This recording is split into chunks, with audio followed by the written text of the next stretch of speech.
Le 11 mars 1818, à Marseille, dans la famille du maître de ballet Jean-Antoine Petipa, naissait un fils, Marius, destiné à devenir célèbre. Marius Petipa a passé son enfance à Belgique, où il a fait ses études.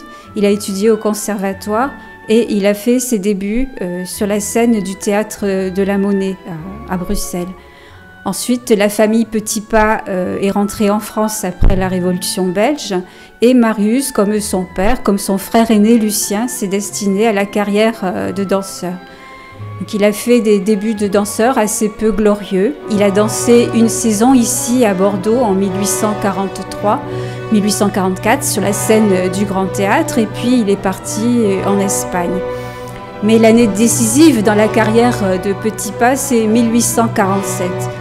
L'année où il part en Russie et entame une longue carrière au service de la direction des théâtres impériaux. Marius Petipa est devenu maître de ballet, chorégraphe et il a créé le grand ballet classique, ce grand ballet académique qui constitue aujourd'hui encore l'ossature du répertoire de toutes les compagnies de ballet du monde. Depuis 2015, le réseau MLADA, un réseau de chercheurs qui s'est constitué à la MSHA, travaille sur l'œuvre de Marius Petipa. En 2015, nous avons organisé un grand colloque international avec la collaboration de l'Opéra national de Bordeaux. Ce colloque qui s'est déroulé au Grand Théâtre a obtenu le soutien de la Commission française pour l'UNESCO.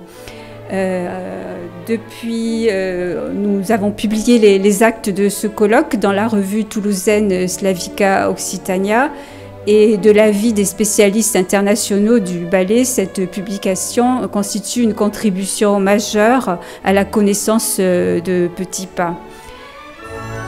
En 2018, le bicentenaire de Marius Petipa est célébré officiellement en Russie.